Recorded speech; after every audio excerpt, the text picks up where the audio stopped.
Hello and welcome back to VetCare. Today we're talking about the male reproductive system. You can think of it like a factory and delivery system, where the main product is fertile spermatozoa, that means sperm cells that can cause pregnancy. The male system has several parts: the spermatic cord, testis, epididymis, accessory sex glands, and the penis. Let's begin with the testis. This is the place where spermatozoa are made. It also makes important hormones like testosterone, inhibin, estrogen, and proteins. The testis works fast. It can make less than 1 to 25 billion sperm every day.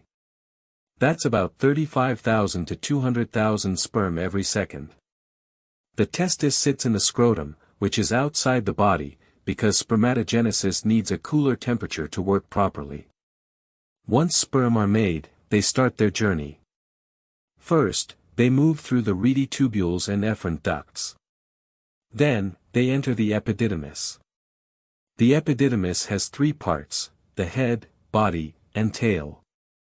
In the head and body, sperm go through changes that help them become mature and fertile.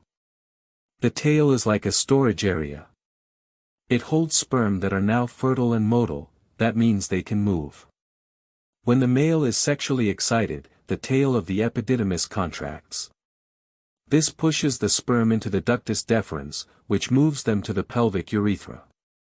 Here, sperm are mixed with fluids from the accessory sex glands. These fluids are called seminal plasma. When sperm and seminal plasma mix, it helps the sperm work better by diluting them and causing helpful chemical changes. Now the sperm and seminal plasma together form semen.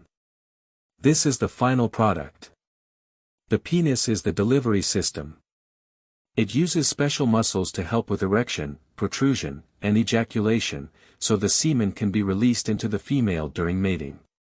If this video helped you understand things better, don't forget to like, subscribe, and hit the notification bell for more VetCare lessons.